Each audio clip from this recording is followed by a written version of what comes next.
Bread കൂട്ടിയെ കൊണ്ട് അടിക്കണം. Bread കൂട്ടി ഇതെല്ലാം ഇത് അടിക്കണ്ടേ? പിന്നെ പിന്നെ ഇതെല്ലാം കിട്ടേണ്ട ദോശ അല്ലെങ്കിൽ മറ്റേ അരിറൊട്ടി അറിയോ?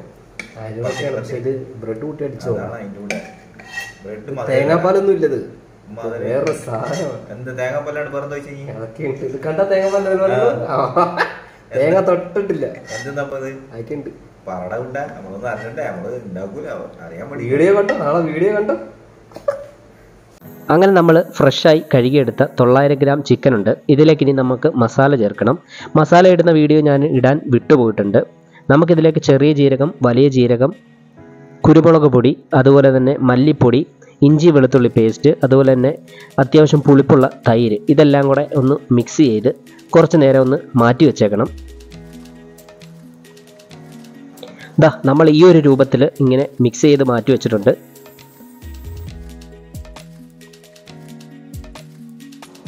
ഇനി ഒരു പാത്രത്തിലേക്ക് വലുതായിട്ട് അരിഞ്ഞ 3 സവാള കട്ട് ചെയ്തതും 2 പച്ചമുളക് നീളത്തിലിട്ടതും പിന്നെ അണ്ടിപ്പരിപ്പും ചേർത്ത് നമുക്ക് 2 കപ്പ് വെള്ളം ഒഴിച്ച് ഒന്ന് വേവിക്കാൻ വേണ്ടിയിട്ട് വെച്ചേക്കണം. അണ്ടിപ്പരിപ്പ് ഇല്ലെങ്കിൽ നമുക്ക് ബദാമും ഉപയോഗിക്കാം.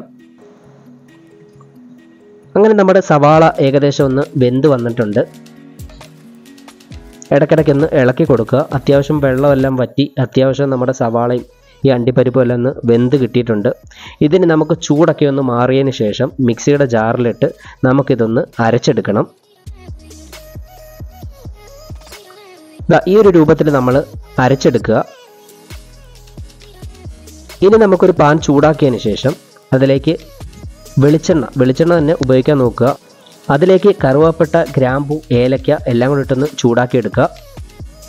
എന്നിട്ട് നമ്മൾ അരച്ചു വെച്ചിരുന്ന നമ്മുടെ ഈ ഒരു കൂട്ട് ഇതിലേക്ക് ചേർത്ത് കൊടുക്കുക. ഒന്ന് ചെറുതായിട്ട് തിളച്ച് വരുമ്പോഴത്തേക്ക് നമ്മൾ നേരത്തെ മാറ്റി വെച്ചിരുന്ന നമ്മുടെ ചിക്കൻ ഇതിലേക്കിട്ട് ഒന്ന് മിക്സ് ചെയ്ത് കൊടുക്കണം.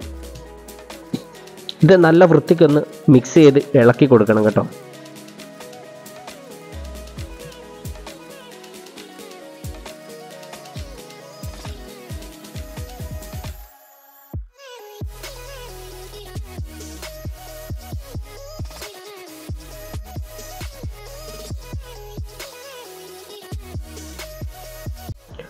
ഈ ഒരു രൂപത്തിൽ നല്ല വൃത്തിക്ക് ഇളക്കി കൊടുക്കുക. ഇതിലേക്ക് നമ്മൾ ഈ അരപ്പ് കഴുകി വെച്ച വെള്ളവും കൂടെ ഒഴിച്ചിട്ട് നമുക്കിതൊന്ന് അടച്ചു വെച്ച് ഒരു 10-15-20 മിനിറ്റോളം ഇതൊന്ന് വേവിച്ചെടുക്കണം. നമ്മുടെ ചിക്കൻ വേണ്ട എണ്ണയൊക്കെ പൊന്തി വന്ന് നല്ല വൃത്തിക്ക് വെന്ത് വന്നിട്ടുണ്ട്. ഇനി ഇതിലേക്ക് 2 പച്ചമുളക്, എരിവില്ലാത്ത പച്ചമുളക് ഇതുപോലെ കട്ട് ചെയ്ത് മുകളിലിട്ട് കൊടുക്കുക. ഇനി ഇതിലേക്ക് മല്ലിയില നമുക്ക് ചേർത്ത് കൊടുക്കാം. അത് ഓപ്ഷണലാണ്. മല്ലിയില ഇഷ്ടമില്ലാത്തവർ ചേർക്കണമെന്നില്ല. ഇവിടെ വെച്ച് പരിപാടി അവസാനിപ്പിക്കാം. അപ്പം നമ്മുടെ മന്ദാരം ചിക്കൻ ഇവിടെ റെഡി ആയിട്ടുണ്ട്. തേങ്ങ അരച്ച അതേ രുചി തന്നെയാണ് ഈ ഒരു ചിക്കന് നിങ്ങൾക്ക് കിട്ടുന്നത്. ശരിക്കും നല്ല ഒരു ടേസ്റ്റാണ്. ആദ്യമായിട്ടാണ് ഇങ്ങനെ ഒരു ചിക്കൻ ഞാൻ കഴിക്കുന്നത്. നമ്മുടെ മന്ദാരം ചിക്കൻ ഇഷ്ടപ്പെട്ട എല്ലാവരും നമ്മുടെ ചാനലൊന്ന് സബ്സ്ക്രൈബ് ചെയ്തേക്കണേ.